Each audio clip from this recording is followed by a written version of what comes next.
Hello friends, आज की class में हम लोग सिक्स सिग्मा के बारे में डिस्कशन करेंगे। क्वालिटी मैनेजमेंट के अंतर्गत ट्यूकियम के बाद जो एक अवधारणा प्रचलन में आई और जो वर्तमान समय में भी एक कॉरपोरेट सेक्टर्स में बड़ी मजबूती से अपनी सार्थकता को बनाए हुए है, वो है सिक्स सिग्मा। तो आज की क्लास में हम लोग सिक्स सिग्मा के बारे में जानने की कोशिश करेंगे, इसका कॉन्सेप्ट समझेंगे और फिर इसका संबंध क्या है और ये क्यों इतना आज पॉपुलर है। तो हम अपना टॉपिक स्टार्ट करते हैं। बात होती है सिक्स सिग्मा की।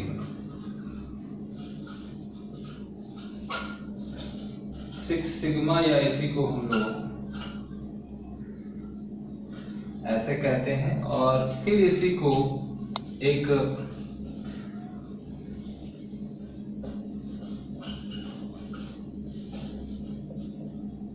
लीन सिक्स सिग्मा भी कहा जाता है। तो ध्यान रखिए कि ये दोनों चीजें अलग अलग हैं। ये इसका एडवांस फॉर्म है। तो हम इस टॉपिक में सिक्स सिग्मा को भी समझेंगे और लीन सिक्स सिग्मा क्या होता है इसको भी समझेंगे, क्योंकि बाद में ये लीन मैनेजमेंट के साथ मिक्स हुआ तो फिर लीन मैनेजमेंट और सिक्स सिग्मा की जो अप्रोच थे उसको मिक्स करके विशेषज्ञों ने एक लीन सिक्स सिग्मा अप्रोच बनाया। खैर, वो हम जब सिक्स सिग्मा हम समझ लेंगे तब उस चीज को समझेंगे कि six sigma lean six sigma में कब कन्वर्ट हुआ। अब यहाँ पर सिक्स सिग्मा के बारे में अगर हम सबसे पहले इसका कॉन्सेप्ट समझना है और इसका क्वालिटी से क्या रिलेशन है, जरा ये पहले हम समझ लें, फिर इसकी हम टर्मिनोलॉजी और इसका प्रोसीजर समझते हैं। सिग्मा एक ग्रीक वर्ड है, हम सभी जानते हैं। और जब हम सिग्मा की बात करते हैं तो ये जो सिग्मा है एक्चुअल में ये किसका मतलब है? ये एसडी का सूचक है, यानी स्टैंडर्ड डेविएशन। ये क्या चीज है? स्टैंडर्ड डेविएशन की बात होती है। और स्टैंडर्ड डेविएशन कितने? 6 स्टैंडर्ड डेविएशन या 6 अंक तक का स्टैंडर्ड डेविएशन। अब स्टैंडर्ड डेविएशन होता क्या है? स्टैंडर्ड डेविएशन कहीं ना कहीं एक तरह का क्या होता है? वेरिएशन होता है, यानी विचलन होता है। तो यानी यहां पर 6 विचलन के बारे में एक्चुअल में हमें पढ़ना है। और जब हम इस विचलन के बारे में बात करते हैं तो यही 6 सिग्मा से क्या डिसाइड होता है? हमारा एनपीसी प्लॉट होता है। एनपीसी प्लॉट होता है। तो वास्तव में यहां पर 6 सिग्मा का मतलब जो है वो 6 एसडी की बात है, यानी 6 स्टैंडर्ड डेविएशन की बात है। और स्टैंडर्ड डेविएशन का मतलब होता है मीन से विचलन, यानी ये जो वेरिएशन है वो मध्यमान से प्राप्तांकों का जो विचलन है वो होता है। अब आपके मन में प्रश्न ये उठ रहा होगा कि ये गुणवत्ता या क्वालिटी मैनेजमेंट में ये स्टैटिक्स कहां से आ गई और ये विचलन का क्या मतलब है? जरा इसको थोड़ा सा प्रैक्टिकली हम समझते हैं। और वेरिएशन का मतलब है बिखराव या फैलाव, या हम इसको डिस्पर्शन कहते हैं, क्योंकि स्टैंडर्ड डेविएशन क्या है? Measure of dispersion. जैसे रेंज है, क्वार्टाइल डेविएशन है, तो वैसे स्टैंडर्ड डेविएशन होता है। और ये क्या करता है? वेरिएशन को, या मेजर ऑफ वेरिएशन या मेजर ऑफ डिस्पर्शन का एक स्कोर होता है।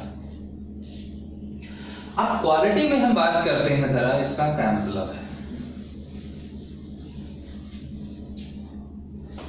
देखिए, जब भी हम प्रोडक्शन की बात करते हैं तो दो चीजें होती हैं।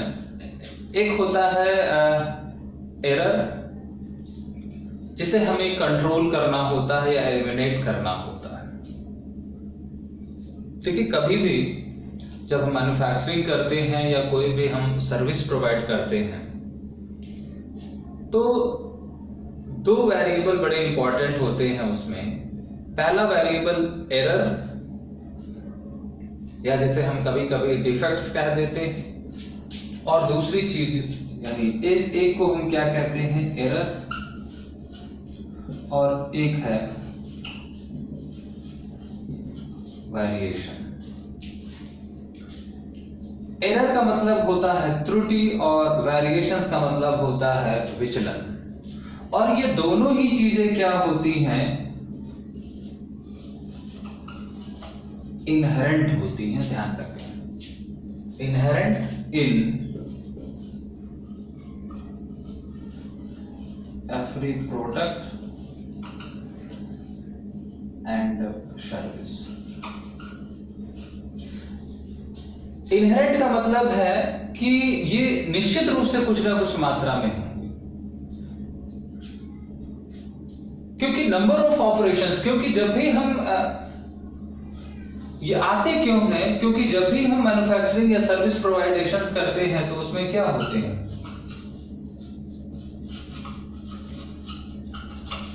नंबर ऑफ ऑपरेशंस होते हैं। तो अगर 10 स्टेप्स भी हैं या 2 स्टेप्स भी, 3 स्टेप्स में भी है, तो किसी भी स्टेप पर किसी व्यक्ति ने थोड़ी सी भी अगर चूक की या गलती की तो उससे एरर क्रिएट होगी। और वेरिएशंस का, एरर और वेरिएशंस का, त्रुटि का तो मतलब आप समझ सकते हैं कि कहीं पर जो है कोई एरर की गई या कोई फॉल्ट है या जो प्रोसेस है उसको सही तरीके से नहीं किया गया, या कहीं पर रॉ मटेरियल में कुछ गड़बड़ी है या उसकी प्रोसेसिंग सही से नहीं हुई, तो एरर का आना स्वाभाविक है। और वेरिएशंस का मतलब है डिस्क्रिमिनेशन या सिमिलरिटी बिटवीन 2 और मोर प्रोडक्ट्स। अब वेरिएशंस को ऐसे समझिए जैसे कि, और एरर को एग्जांपल से समझिए, दोनों चीजें अलग अलग होती हैं। एक होता है विचलन, एक होती है त्रुटि। जैसे मान लीजिए कि टाटा है, टाटा मोटर्स है, और उसने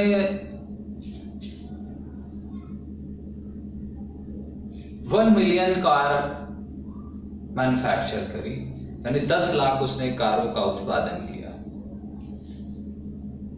अब अगर 10 लाख कारों का उत्पादन उसने किया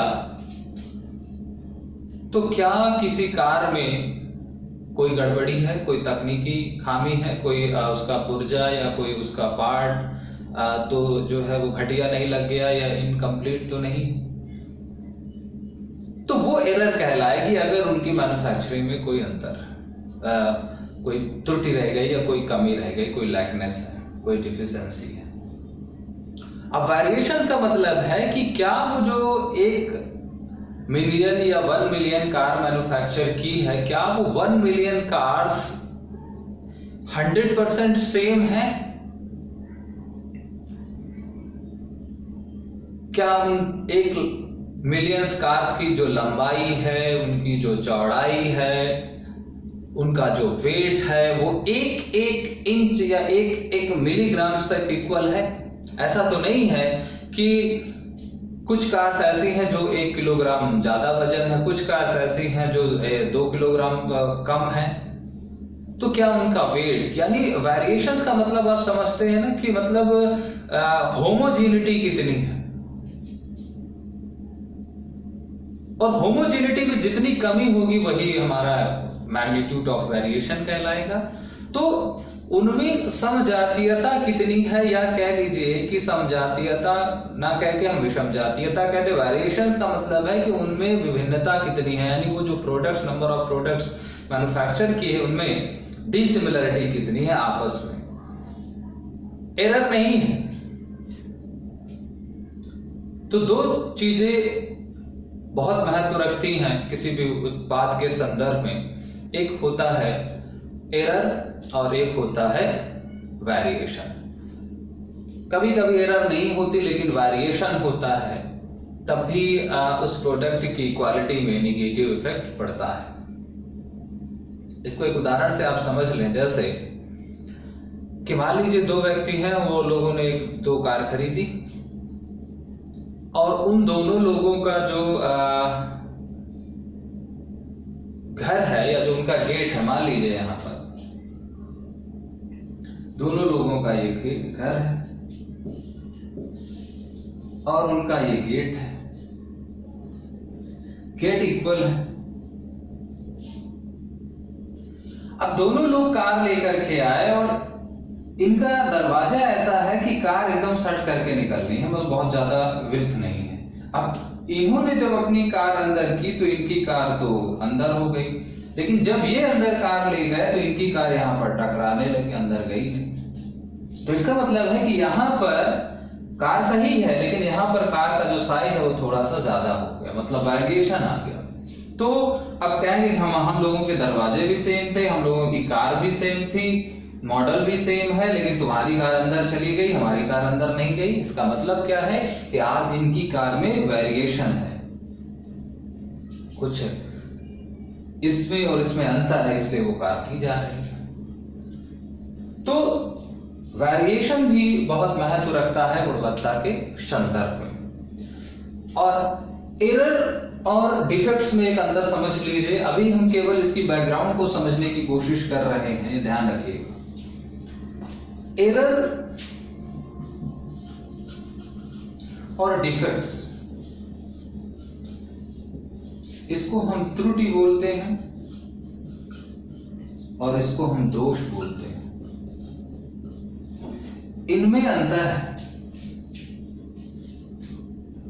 त्रुटि यानी जो इंटरनल है, या यूं कह लीजिए जो अभी कंपनी तक प्रोडक्ट को, यानी फैक्ट्री में ही प्रोडक्ट है, फैक्ट्री के अंदर ही जो डिफिशिएंसी आ गई,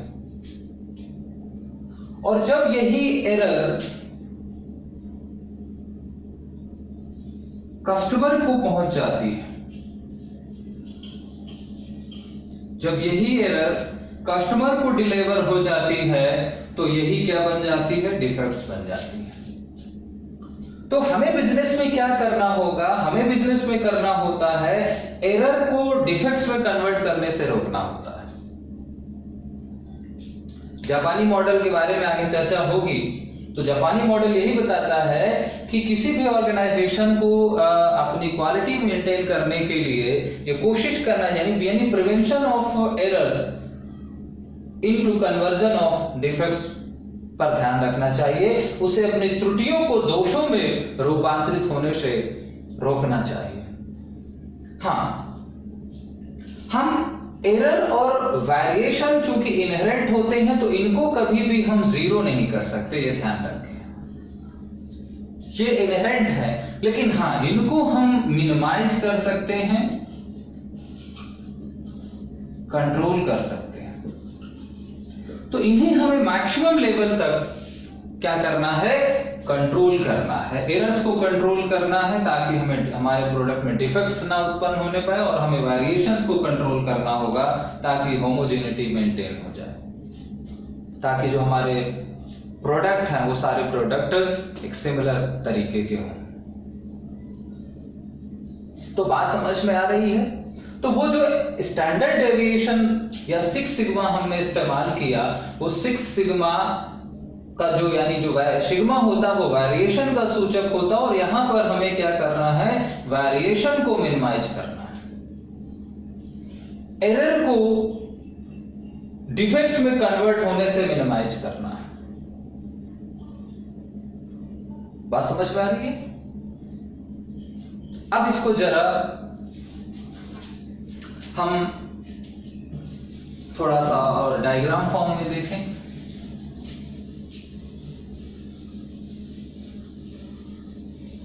क्योंकि जब हम बिजनेस की बात करते हैं तो वहां पर बहुत बल्क में प्रोडक्शन होता है, तो वहां पर इन चीजों को मेजर करना थोड़ा सा बहुत चैलेंजिंग होता है। अब मान लीजिए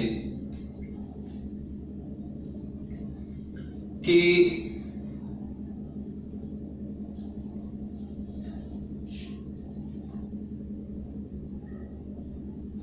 ये हमारा मिडिल पॉइंट है, और ये इधर 1 सिग्मा, 2 सिग्मा और 3 सिग्मा की वैल्यू है, -1 सिग्मा, -2 सिग्मा और -3 सिग्मा की वैल्यू। ये है हमारा,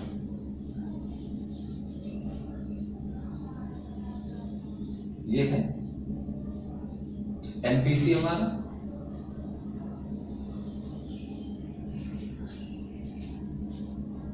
अब मान लीजिए हम जब मैन्युफैक्चरिंग करते हैं तो मैन्युफैक्चरिंग में कुछ ना कुछ मात्रा में ये दोनों चीजें यानी कुछ ना कुछ मात्रा में डिफेक्ट्स और वेरिएशन रहेगा। 100% इनको जीरो नहीं किया जा सकता कभी भी। तो अब हमें गुणवत्ता बरकरार रखने के लिए हम डिफेक्ट्स और वेरिएशन की कितनी मात्रा हम कंसीडर करके चल रहे हैं कि इतना वेरिएशन जो है वो हम स्वीकार कर लेंगे और इतनी डिफेक्ट्स हम एक्सेप्ट कर लेंगे, लेकिन इससे ऊपर की अगर डिफेक्ट्स आती है तो फिर हमें इस प्रोडक्ट को वेस्टेज में कन्वर्ट करना होगा या हम इसको सेल नहीं करेंगे। अब इसको ऐसे समझ सकते हैं जैसे हम लोग एनबीसी का इस्तेमाल या सिग्मा वैल्यू का इस्तेमाल हाइपोथेसिस टेस्टिंग में करते थे। तो मान लीजिए जैसा कि हमने भाई 1 सिग्मा की वैल्यू ली है, तो इसका मतलब है कि ये जो है हमारा वो एक्सेप्टेंस एरिया है। ये क्या है? एक्सेप्टेंस एरिया होता है। और ये जो है हमारा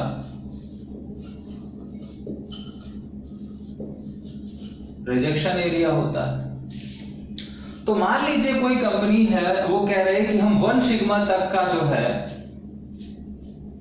डिफेक्ट्स एंड वेरिएशन एक्सेप्ट कर लेंगे, और इसके बाद की अगर इसके बाद का वेरिएशन आया या इससे ज्यादा का वेरिएशन आया तो हम उसको रिजेक्ट कर देंगे। तो एक्चुअल में जो पहले क्वालिटी को मेजर करने के लिए या क्वालिटी को अप्रूव करने के लिए क्वालिटी कंट्रोल जो है वो इस्तेमाल किया जाता था, और क्वालिटी कंट्रोल एक मास इंस्पेक्शन होता था। क्वालिटी कंट्रोल क्या था? मास इंस्पेक्शन होता था, जिसमें लोग जाकर के देख करके विजुअली एग्जामिन करते थे प्रोडक्ट की क्वालिटी को। और जो मास इंस्पेक्शन होता है वो उतना साइंटिफिक नहीं होता, वो बायस्ड हो जाता है, क्योंकि उसमें वो जो टीम होती है उसमें कभी आपस में सहमति नहीं होती। कोई कहता नहीं ठीक है, कोई कहता नहीं ठीक है। तो अब स्टैटिस्टिकली हम इंस्पेक्शन करते हैं, स्टैटिस्टिकली जो है वो हमें एक क्वालिटी कंट्रोल करना है। तो स्टैटिस्टिकली हमने देखा कि जैसे हम हाइपोथेसिस की बात करते हैं कि अगर उसकी वैल्यू जो रीजन है उसके रीजन में आती है तो हम उसको एक्सेप्ट कर लेते हैं, अगर हमारी वो एक्सट्रीम पॉइंट या रीजन वैल्यू के बाहर चली जाती है तो हम उसको रिजेक्ट करा देते हैं। ठीक इसी तरीके से किसी भी प्रोडक्ट या सर्विस की क्वालिटी को भी देखा जाता कि अगर वो उसका एक्सेप्टेबल रीजन में है उसकी वैल्यू क्वालिटी की तो हम उसको एक्सेप्ट करेंगे, अदरवाइज उसको रिजेक्ट करेंगे। उदाहरण के तौर पर इसको हम ऐसे समझ सकते हैं कि मान लीजिए किसी व्यक्ति का जो मान लीजिए उसने क्या किया, गलती उसने इतनी ले रखी है कि मैं इतनी गलती की चीज स्वीकार करूंगा, लेकिन अब उसकी गलतियां इतनी आ गई, यानी ये उसका एक्सेप्टेंस रीजन है।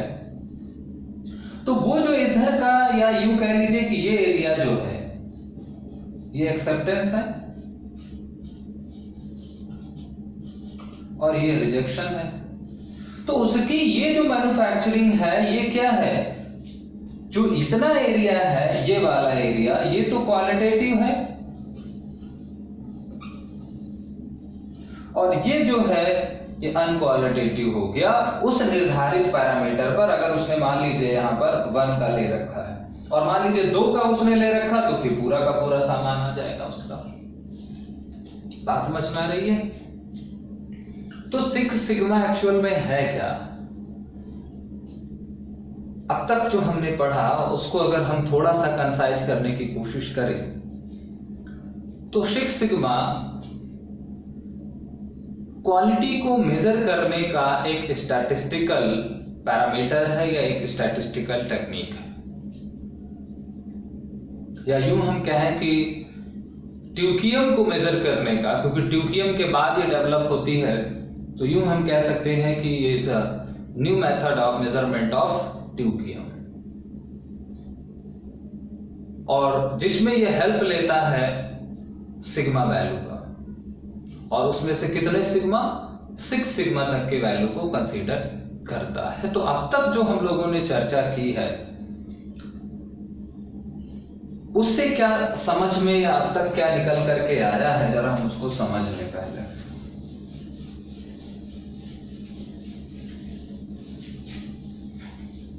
तो जो 6 सिग्मा है ये है क्या?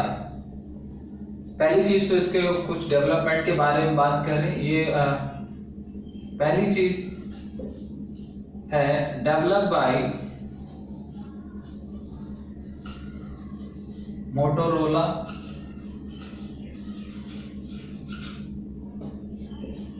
इन 1986। तो जो अमेरिका की टेलीकॉम कम्युनिकेशन कंपनी थी मोटोरोला, उसने इस तकनीक को विकसित किया है जिसमें जो मुख्य भूमिका है, जो मेन रोल था वो था बिल स्मिथ का। और इन्हीं बिल स्मिथ को हम फादर ऑफ 6 सिग्मा भी कहते हैं, ध्यान रखें। तो 6 सिग्मा जो तकनीक है उसका विकास 1986 में मोटोरोला के द्वारा किया गया। मोटोरोला एक अमेरिका की उस बहुत अग्रणी कंपनी थी और इसमें जो मुख्य भूमिका थी वो थी बिल स्मिथ की 6 सिग्मा के कॉन्सेप्ट को डेवलप करने में। अब हम समझते हैं कि ये है क्या, 6 सिग्मा है क्या एक्चुअल में, इसका कॉन्सेप्ट जरा हम समझते हैं।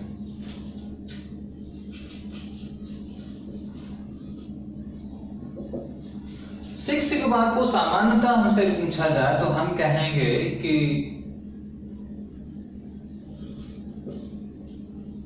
This is the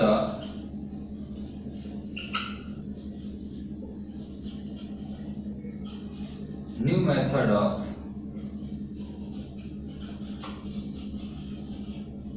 measurement of TPM.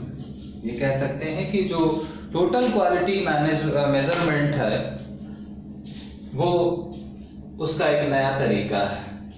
दूसरा हम इसे कह सकते हैं this is a statistical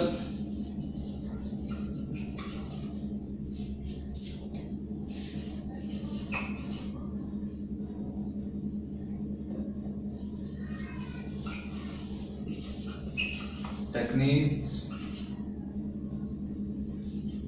of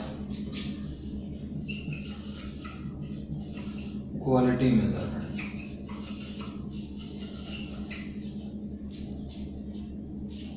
दूसरा फिर हम कह सकते हैं कि दिस इज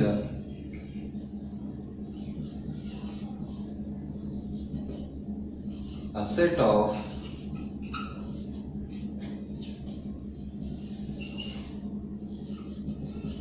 multiple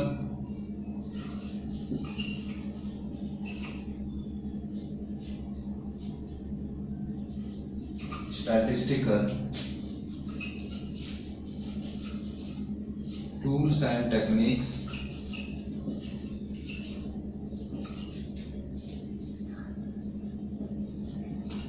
for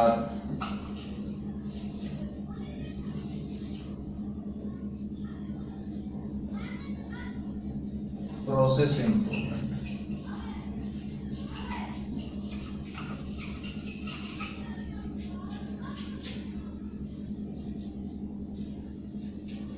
और भी इसको दूसरे तरीके से हम डिफाइन कर सकते हैं।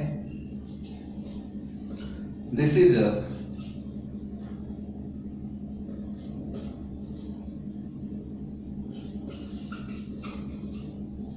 Process of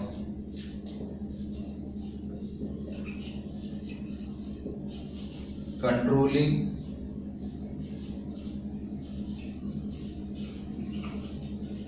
defects and variation in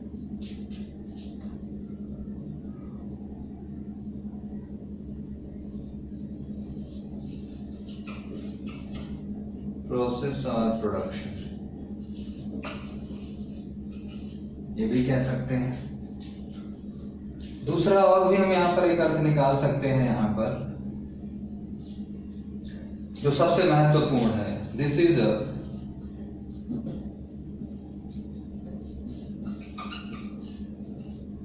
process of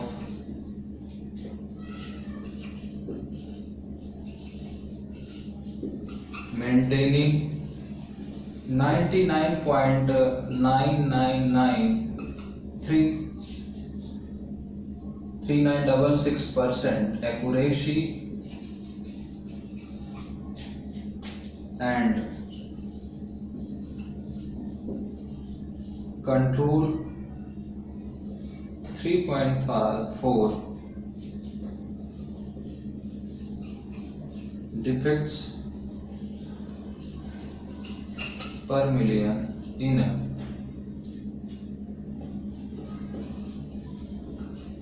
product or service. तो जो सबसे तकनीकी मीनिंग है वो ये है, समझ लीजिए।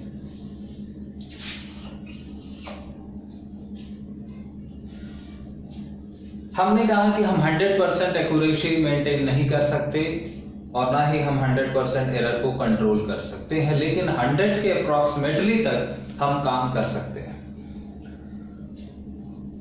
तो अब जरा ये जो हम अर्थ लिखे हैं हम लोगों ने, एक एक अर्थ को जरा हम समझते हैं। ध्यान रखें,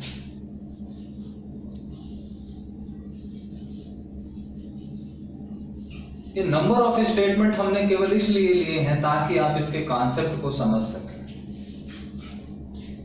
कि सिक्स सिग्मा है क्या। तो सिक्स सिग्मा क्या है? ट्यूकियम का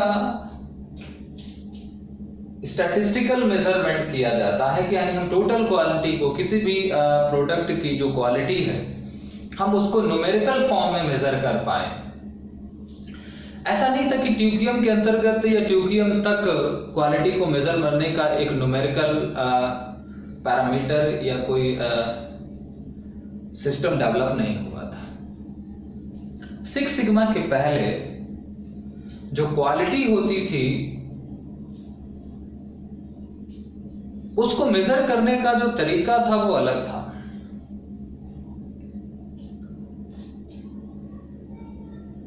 क्योंकि जब भी हम मैन्युफैक्चरिंग की बात करते हैं तो उसमें हमने कहा कि दो वेरिएबल बड़े महत्वपूर्ण हैं, एक एरर या जो आगे चल करके डिफेक्ट्स में कन्वर्ट हो जाती है और दूसरा वेरिएशन। इन दोनों चीजों को पहले हम परसेंटेज में मेजर करते थे। रिसर्च में भी यही होता है कि सिक्स सिग्मा के पहले गुणवत्ता को मापने का जो प्रचलन था वो था प्रतिशत में, यानी जो गुणवत्ता में व्याप्त त्रुटियां होती थी उन त्रुटियों को प्रतिशत में मेजर किया जाता था कि भाई इस प्रोडक्ट में इसमें 2% की एरर है या 2% डिफेक्ट्स है या वेरिएशन है। सिक्स सिग्मा क्या है? सिक्स सिग्मा ने गलतियों को या किसी उत्पाद में की जो डिफेक्ट्स हैं या उसकी जो वेरिएशंस हैं, उस वेरिएशंस को मेजर करने का जो पैरामीटर है वो परसेंटेज से बदल करके क्या कर दिया? डीपीएम कर दिया। डीपीएम का मतलब है डिफेक्ट्स पर मिलियन। ध्यान रखें, जो आपका ये लिखा है। तो इस सिक्स सिग्मा सिस्टम में जो डिफेक्ट्स होती हैं उनको हम डीपीएम में मेजर करते हैं और मिलियंस का मतलब है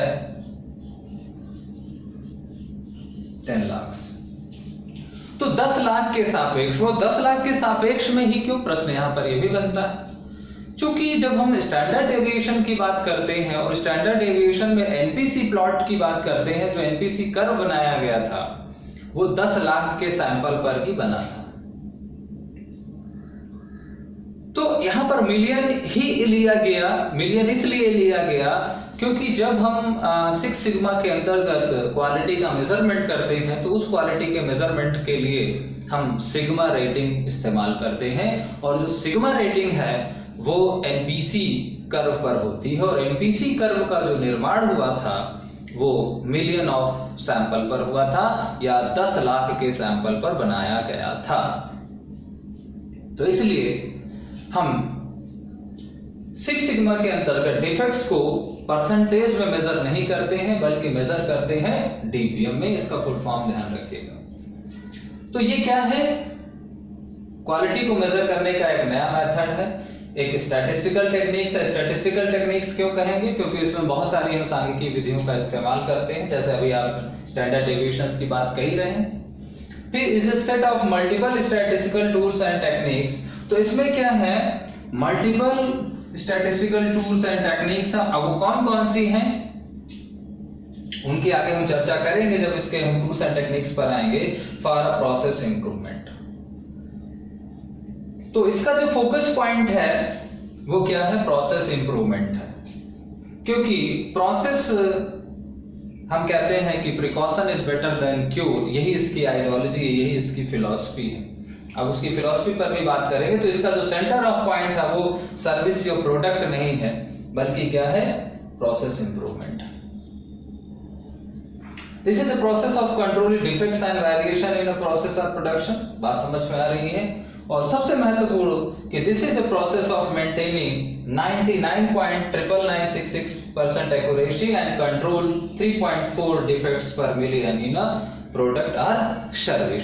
तो जब हम 99.99996 की बात करते हैं, लगभग 100%। हम 100% की बात इसलिए नहीं कर रहे क्योंकि 100 होता नहीं, लेकिन 99.9996 मतलब कहीं ना कहीं 100% तक एक्यूरेसी रेट की बात की जा रही है कि हम 100% जो है वो एक्यूरेसी को मेंटेन करेंगे यहां पर। अब कॉन्सेप्ट समझने के बाद एक बात यहां पर आप और चीज जान लेनी आवश्यक है कि सिक्स सिग्मा के अंतर्गत जो कार्य करने वाले संस्थाएं हैं वो सिक्स सिग्मा को लाइफ टाइम मैनेज करने की कोशिश करती है, लाइफ टाइम इसका इस्तेमाल करती है। ऐसा नहीं कि सिक्स सिग्मा कभी कभार ही लागू किया जाएगा। सिक्स सिग्मा क्या है? वो उनके कॉन्टिन्यूअस ऑपरेशन के अंतर्गत रहता है, और ये बहुत ही कॉम्प्रिहेंसिव और बहुत ही एक व्यापक तकनीक है, और इस तकनीक को किसी भी संस्था के अंदर संचालित करने के लिए एक अलग तरीके का एक मैन पावर इंफ्रास्ट्रक्चर क्रिएट किया जाता है। इनकी एक अपनी टीम होती है, एक डिपार्टमेंट होता है सिक्स सिग्मा डिपार्टमेंट। और भारत में भी जो बहुत अच्छी ब्रांड हैं जैसे टाटा है, टीसीएस है, सैमसंग है, मुंबई डिब्बा वाला है, अपोलो है, माइक्रोसॉफ्ट है, जो वर्ल्ड लेवल की कंपनी है, ये सारे कंपनी सिक्स सिग्मा स्टैंडर्ड को फॉलो करती हैं इन रेफरेंस टू क्वालिटी।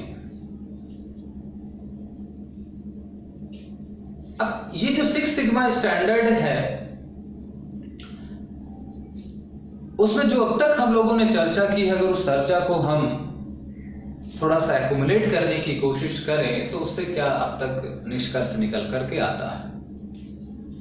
तो पहला निष्कर्ष ये निकल करके आता है कि सिक्स सिग्मा 1986 में मोटोरोला के द्वारा विकसित की गई गुणवत्ता मापन की एक सांख्यिकी नवीन प्रविधि या तकनीक है,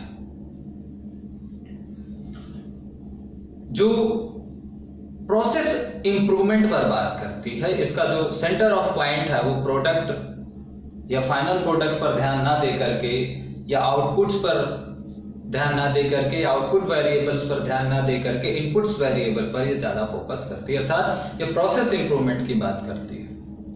प्रोडक्ट पर बहुत ज्यादा फोकस नहीं करती, क्योंकि इसका मानना है कि अगर हम अपनी प्रोसेस या हमारी जो इनपुट्स हैं उनको हम कंट्रोल कर लेंगे तो हमारा आउटपुट्स ऑलरेडी कंट्रोल्ड रहेगा। तो सेंटर ऑफ पॉइंट इसका प्रोसेस इंप्रूवमेंट है। दूसरा ये वो विधि है जो ये मानती है कि किसी भी प्रोडक्शन में हम एरर्स को या डिफेक्ट्स को या वेरिएशंस को जीरो नहीं कर सकते, नल नहीं कर सकते, लेकिन कंट्रोल कर सकते हैं, और ये दोनों ही चीजें इनहेरेंट होती हैं हर प्रोडक्शन के साथ। तीसरा पॉइंट है कि ये डिफेक्ट्स को परसेंटेज में कैलकुलेट नहीं करता, बल्कि ये डिफेक्ट्स को डीपीएम में या डिफेक्ट्स पर मिलियन में या कहीं कहीं पर इसको डीपीएमओ भी कहा जाता है, डिफेक्ट्स पर मिलियन अपॉर्चुनिटी भी कहा जाता है, उस पे ये कैलकुलेट करता है। और तीसरा, ये एक्यूरेसी लेवल को या हम कह लीजिए कि शुद्धता के स्तर को 99.99966 लेवल तक मेंटेन करने और डीपीएम को 3.4 लेवल तक कंट्रोल कर लेने की क्षमता रखने वाली एक सांख्यिकी प्रविधि या प्रक्रिया है। और इसका इस्तेमाल बहुत सारी जो मैन्युफैक्चरिंग संस्थाएं हैं, जो फाइनेंस की लेवल की फाइनेंशियल सेक्टर है, और जो हेल्थ केयर है, बहुत सारे एजुकेशन में एक चीज बताई जा रही है, हम अगर 6 सिग्मा को एजुकेशन फील्ड में भी इम्प्लीमेंट कर लेंगे तो बहुत जो है हमारे जो एजुकेशनल इंस्टीट्यूट्स हैं या जो ऑर्गेनाइजेशंस हैं वो बहुत ही एक हाई लेवल के जो है वो क्वालिटी गेन कर पाएंगे, मेंटेन कर पाएंगे इन अ लॉन्ग ड्यूरेशन। तो अब तक जो चर्चा की उससे कुछ समझ में आ रहा है कि हम लोग किस दिशा में आगे बढ़ रहे हैं या कौन सी चर्चा कर रहे हैं। हम चर्चा कर रहे हैं एक ऐसी प्रविधि की जिसके द्वारा हम क्वालिटी को संख्यात्मक पदों में माप पाएंगे, और वो जो क्वालिटी होगी उसमें जो संख्यात्मक पदों में मापन होगा, उसमें गलतियों या दोषों का जो मापन होगा वो डीपीएम में होगा, डिफेक्ट्स पर मिलियन में होगा, अर्थात 10 लाख के सापेक्ष होगा। दूसरा, ये जो विधि है ये मुख्यतः प्रक्रिया सुधार केंद्रित विधि है। अभी प्रक्रिया सुधार केंद्रित विधि क्यों है, क्यों इसने प्रक्रिया के बारे में बात की है, इसकी चर्चा हम आगे अभी करेंगे। तो इसके ओरिजिन और इसके डेवलपमेंट की पृष्ठभूमि के बारे में डिस्कशन हुआ, और इसका जो संबंध है, इसका जो कॉन्सेप्ट या जो मीनिंग है उसके बारे में हम लोगों ने चर्चा की। अब जो इस टॉपिक के अंतर्गत हम इसको समझने के लिए जिन जिन कॉन्सेप्ट का इस्तेमाल करेंगे, हम जरा पहले उनकी एक समरी देख लें और फिर उसके बाद एक एक को हम डिस्कस करते हैं। तो इस टॉपिक में जो की पॉइंट्स हम लोग पढ़ेंगे वो जरा देख लेते हैं कि क्या है इस टॉपिक के की पॉइंट्स कॉन्सेप्ट के अलावा। पहली चीज है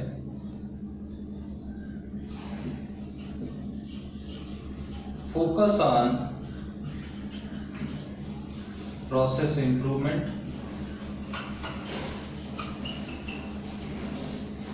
दूसरा,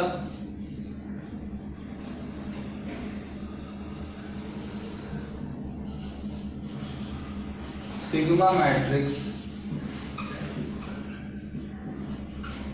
for quality measurement.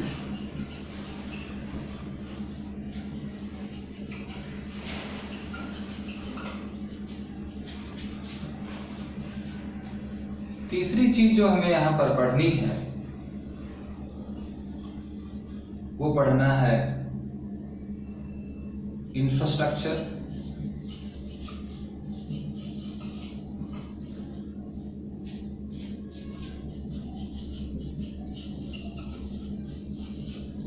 Infrastructures of employees.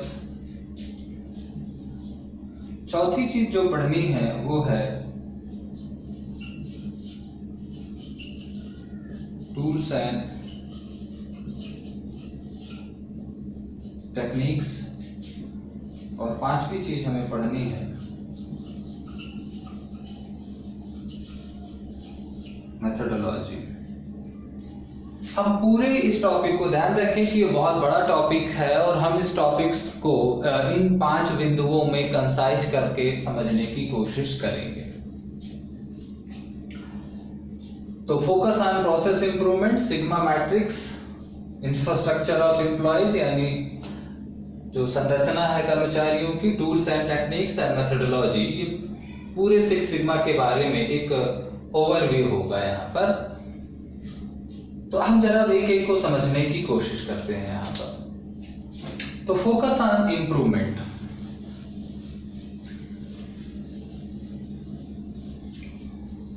Focus on improvement को हम इस की फिलॉसफी समझ सकते हैं। ये इसकी फिलॉसफी क्या है, दर्शन क्या है, चिंतन क्या है 6 सिग्मा का। 6 सिग्मा देखिए 2 ही चीजें एक बात करती है, इंप्रूवमेंट ऑफ प्रोसेस की बात करती है। अब इंप्रूवमेंट ऑफ प्रोसेस में 2 चीजें होती हैं। बेसिकली जब हम मैन्युफैक्चरिंग या सर्विस की बात करते हैं तो 2 चीजें होती हैं, एक इनपुट वेरिएबल होते हैं और आउटपुट वेरिएबल होते हैं। अगर हम इनपुट्स वेरिएबल की प्रोसेसिंग करते हैं और वही इनपुट्स वेरिएबल क्या करते हैं, यानी इंडिपेंडेंट और डिपेंडेंट वेरिएबल्स की बात कर लें, इनपुट्स या आउटपुट्स की बात कर लें, इंडिपेंडेंट या डिपेंडेंट की बात कर लें। अगर हम इंडिपेंडेंट वेरिएबल्स को हम कंट्रोल कर लेते हैं तो डिपेंडेंट वेरिएबल्स क्या होते हैं, ऑलरेडी कंट्रोल्ड होंगे। या हम इनपुट्स को कंट्रोल कर लेते हैं तो आउटपुट्स क्या होता है, ऑटोमेटिकली कंट्रोल हो जाता है। तो इसीलिए ये जो 6 सिग्मा सिस्टम है, इसका जो चिंतन है या जो इसका विचार के बिंदु है वो ये है कि प्रक्रिया में सुधार करिए, प्रोडक्ट में या आपकी फाइनल सर्विस में ऑटोमेटिक सुधार आ जाएगा। इसको एक उदाहरण से आप समझें, जैसे कि मान लीजिए एक क्रिकेट मैच चल रहा है और एक क्रिकेटर है या एक टीम है जो स्कोर बोर्ड देख रही है, स्कोर बोर्ड को देख रही है और स्कोर बोर्ड को देख करके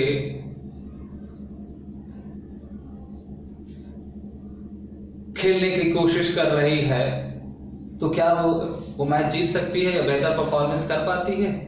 बिल्कुल नहीं। जो अपनी गेम पर फोकस करती है, स्कोर बोर्ड पर फोकस नहीं करती, अपनी गेम पर फोकस करे, अर्थात वो फील्डिंग अच्छी करे, बॉलिंग अच्छी करे, बैटिंग अच्छी करे, तो उसको स्कोर बोर्ड देखने की जरूरत नहीं होती और वो जीत जाती है। लेकिन जो चीजें स्कोर बोर्ड करके देख करके टीम खेलती है वो निश्चित रूप से हार जाती है या उसकी परफॉर्मेंस लूज हो जाती है। तो हमें किसी भी संस्था के अंदर उद्देश्य को ध्यान में रख करके प्रक्रिया का संचालन और क्रियान्वयन नहीं करना चाहिए। बहुत सारे स्टूडेंट्स, अगर हम अपने सेक्टर्स में लें तो बहुत सारे स्टूडेंट्स क्या करते हैं, केवल परीक्षा या प्रश्न पत्र को ध्यान में रख करके पढ़ाई करते हैं, अर्थात वो वही पढ़ना चाहते हैं जो एग्जाम में आता है। तो वो लक्ष्य केंद्रित, लक्ष्य को ध्यान में, लक्ष्य केंद्रित होना और लक्ष्य के संदर्भ में उचित प्रक्रिया का निर्माण करके उस प्रक्रिया का जो है वो व्यवस्थित अनुपालन एक अलग बात है, लेकिन एक गोल को लक्ष्य में रख करके ही अपनी रिस्पॉन्सेस करना एक अलग बात है। तो आपको लगता है कि जो विद्यार्थी प्रश्न पत्र को ध्यान में रख करके स्टडी करता है, क्या वो अच्छा नॉलेज गेन पाता है और क्या वो परीक्षा में हमेशा सफल ही होता है? क्या वो क्वालिटी को मेंटेन कर पाता है? क्या उसके पास नॉलेज होती है? बाय चांस अगर वो पास हो गया, लेकिन हमेशा पास नहीं होगा जो प्रश्न पत्र को या क्वेश्चन पेपर को ध्यान में रख करके लर्निंग करता है, शायद वो बार बार फेल होता है।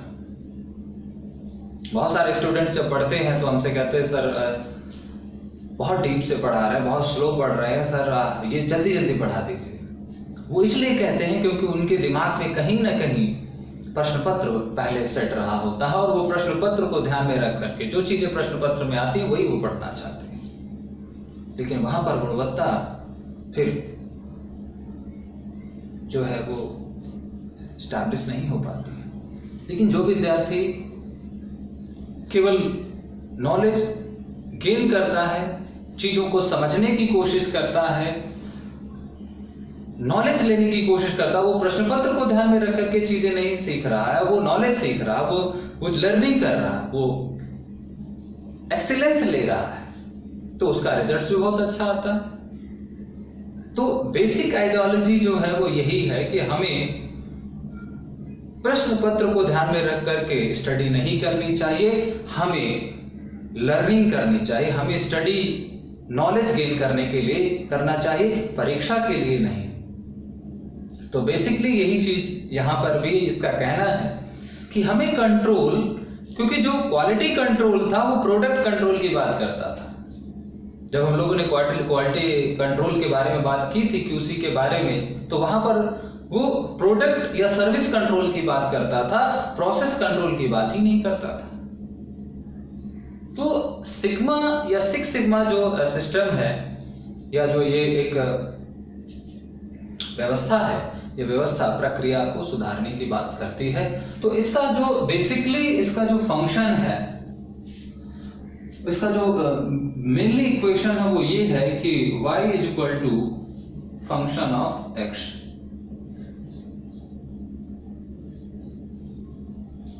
यहां पर इसका मतलब है here y is the outputs and x is inputs. तो जो आउटपुट्स होता है वो इनपुट्स का फंक्शन होता है, तो y is a function of x। और आउटपुट का मतलब क्या है? प्रोडक्ट या सर्विस।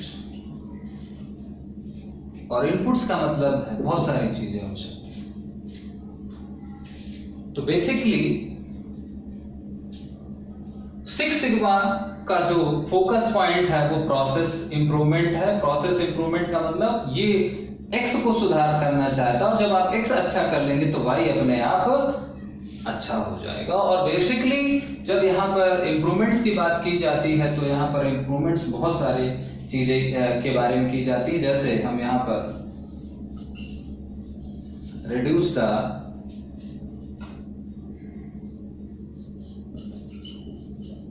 प्रोसेस साइकिल पीरियड के बारे में बहुत प्रयास किया जाता है। रिड्यूस द पोल्यूशन कास्ट, और बहुत सारी चीजों को इंक्रीज करने के बारे में भी बात की जाती है। यहाँ पर increase profit and level of satisfaction,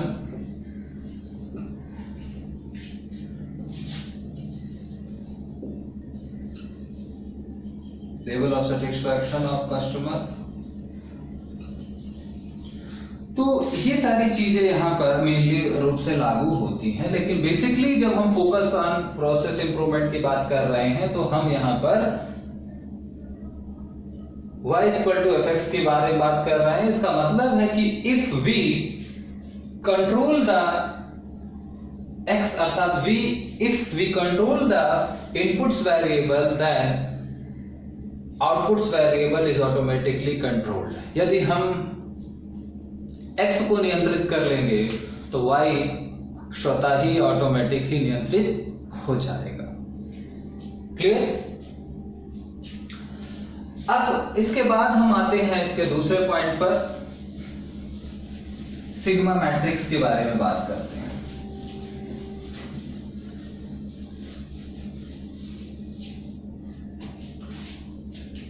दूसरा पॉइंट है सिग्मा मैट्रिक्स।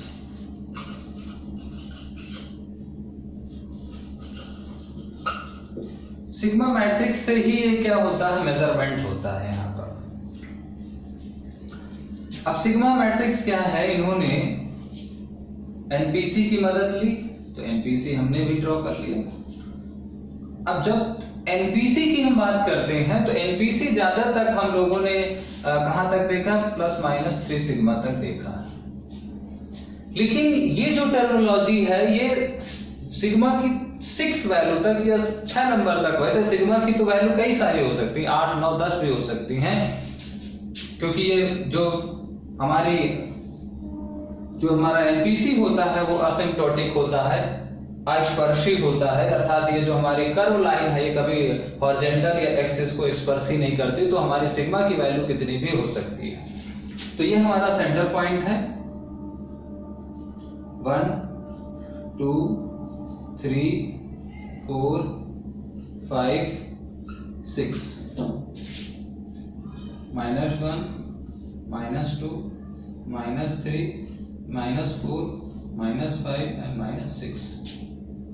देख लीजिए ये जो सिग्मा मैट्रिक्स है ये सिग्मा का सबसे इंपॉर्टेंट एस्पेक्ट है, इसको बहुत ध्यान से समझिएगा कि जैसे मान लीजिए यहां पर ये है तो हम कह दें कि भाई ये हमारी क्या है 1 की वैल्यू है, तो ये जो हमारी वैल्यू है ये हमारी प्लस माइनस क्या है 1 सिग्मा है,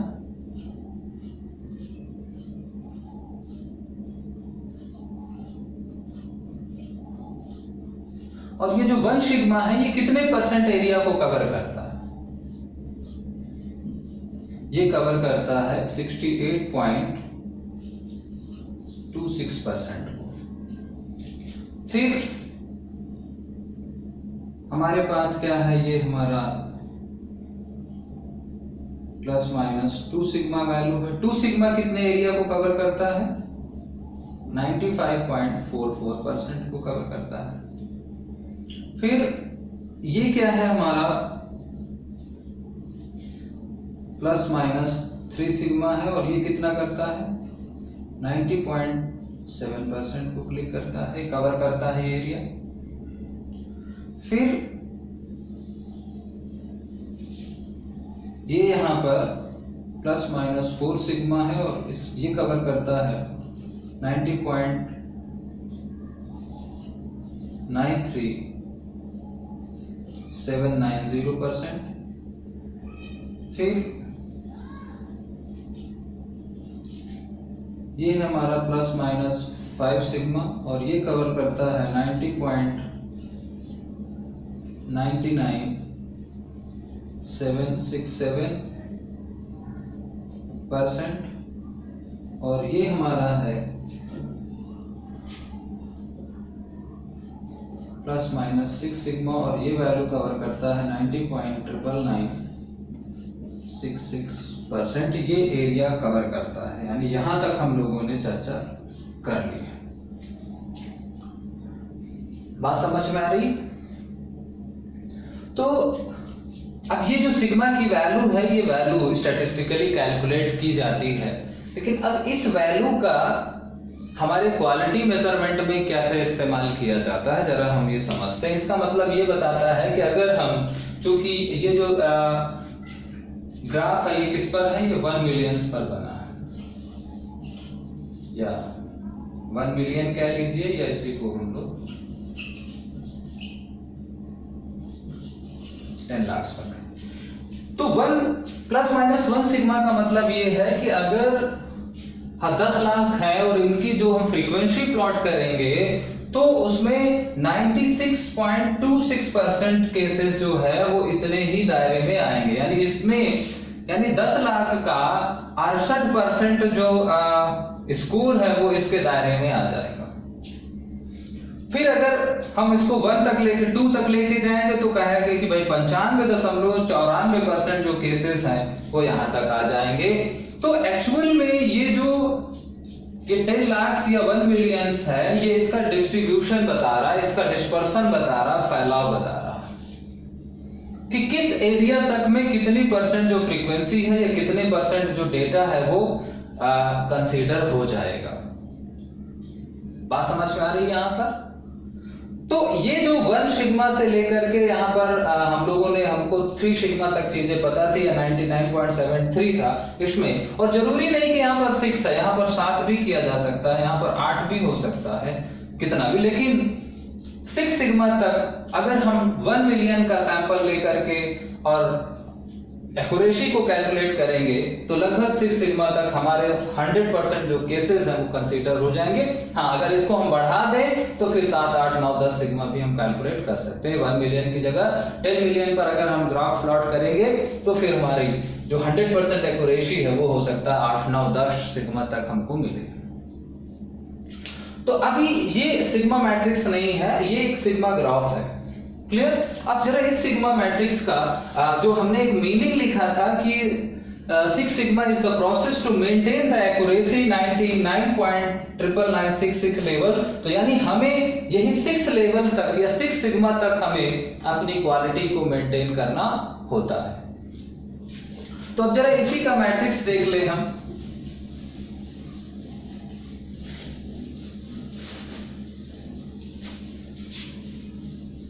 तो एक तरफ हम सिग्मा की बात कर रहे हैं, यानी सिग्मा रेटिंग यहां पर है। दूसरी तरफ हम क्या है, एक्यूरेसी की बात इन परसेंटेज, और दूसरी तरफ है डीपीएम, डिफेक्ट्स की बात कर रहे हैं।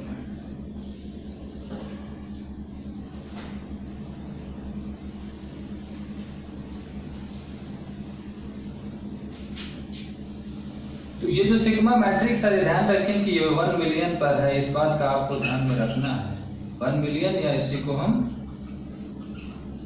10 लाख कहते हैं। तो मान लीजिए यहां पर हम 1 सिग्मा की बात कर लें, plus minus 1 sigma plus minus 2 sigma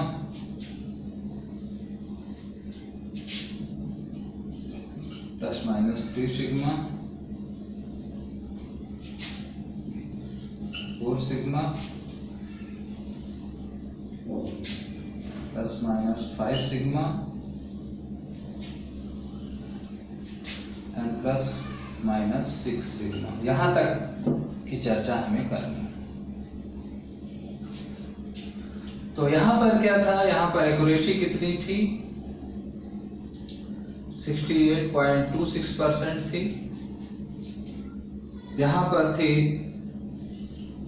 95.44%, यहां पर थी 90.73%, यहां पर थी 99.93,790, यहां पर थी 99.99767,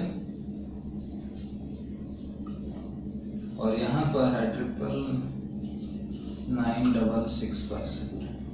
अब इस लेवल पर अगर एक्यूरेसी है तो इसमें इन्होंने डीपीएम कैलकुलेट्स कितना किया, यानी इन्होंने डीपीएम कैलकुलेट्स किया 317,300, फिर यहां पर 45,500, 22,700, 62,10, 233 एंड 3.4। इसको हम क्या कहते हैं, ये प्रोबेबिलिटी होती है, ध्यान रखें। ये जो डीपीएम है, यहाँ डीपीएम का मतलब है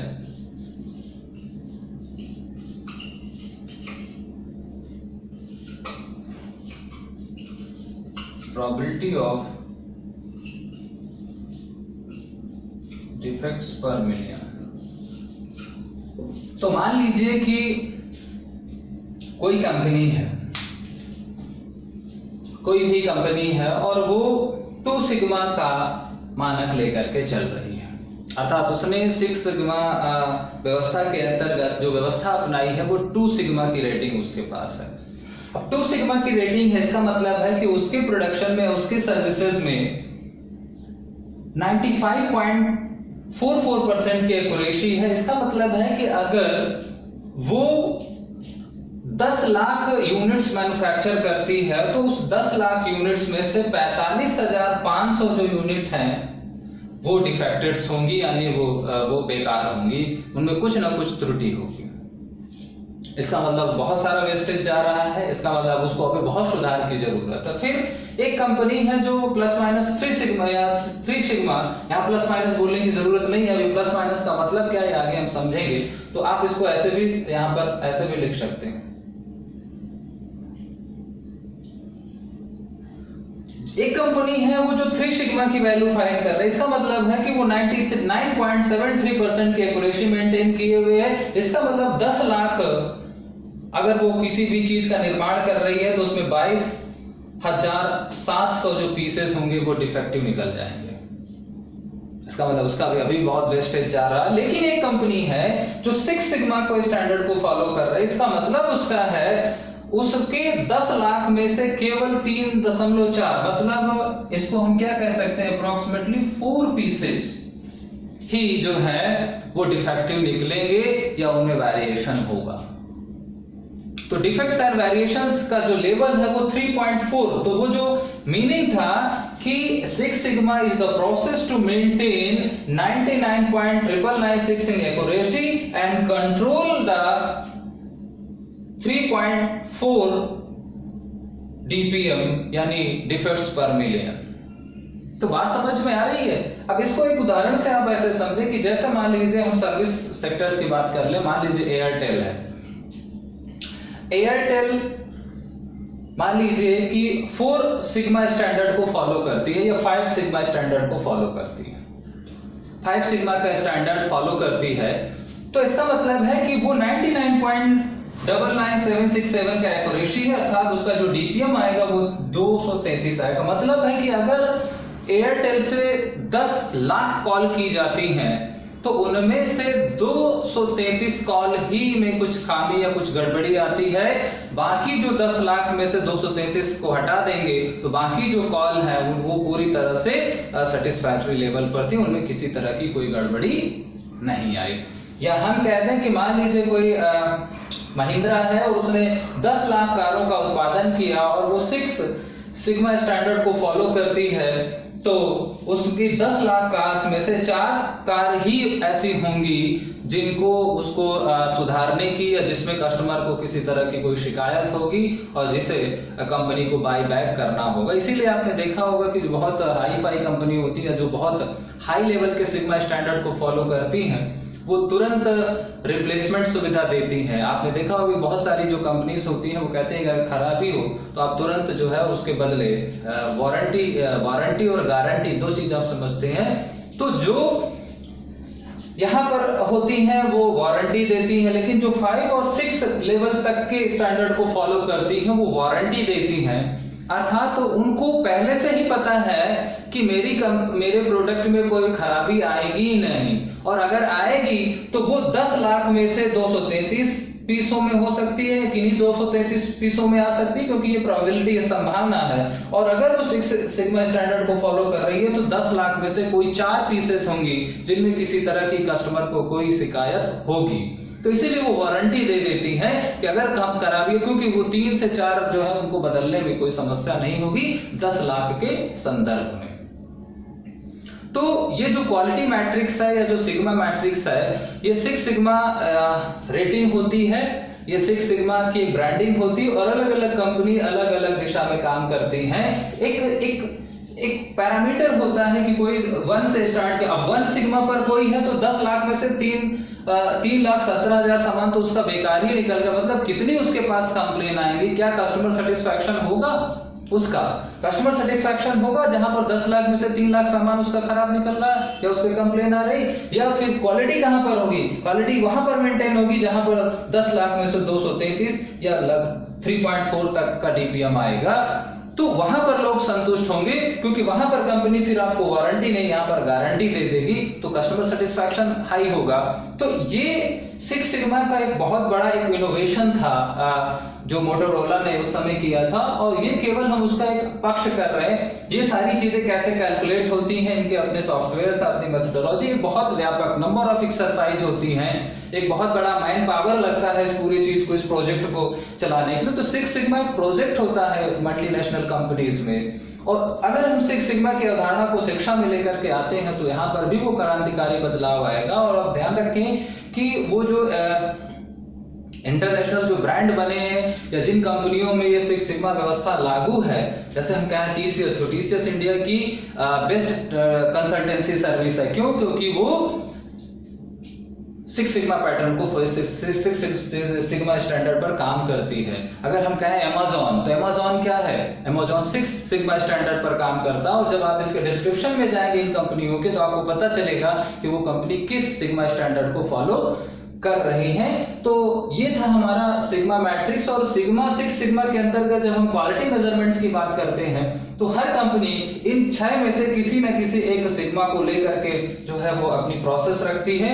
और जब उसको लक्ष्य बनाती है कि हमें 4 सिग्मा पर रखना है, इसका मतलब है कि उसको इतने % एक्यूरेसी और डिफेक्ट्स को इतने 62-10 तक कंट्रोल करना है। क्लियर? तो आज की चर्चा यहीं तक रखते हैं। अभी बहुत कुछ है इसमें चर्चा के लिए, लेकिन अभी तक जो इस पर आपके डाउट्स हो वो आप जरूर पूछिएगा अगली क्लास के पहले या कल की क्लास के पहले, ताकि उन बातों को हम अगली क्लास में कंसीडर करते हुए चलें। तो बहुत इंटरेस्टिंग टॉपिक है क्वालिटी कंट्रोल या क्वालिटी मैनेजमेंट के संदर्भ में, लेकिन थोड़ा सा डिफिकल्ट भी है। तो बहुत सारी चीजें हैं, थोड़ा सा सोचने का, इसकी पृष्ठभूमि पर विचार करिएगा और फिर समझने की कोशिश थोड़ा करिएगा। बाकी चर्चा हम लोग कल करते हैं। तो आज इतना ही, तब तक अपना ध्यान रखिए, स्वस्थ रहिए, बाय बाय।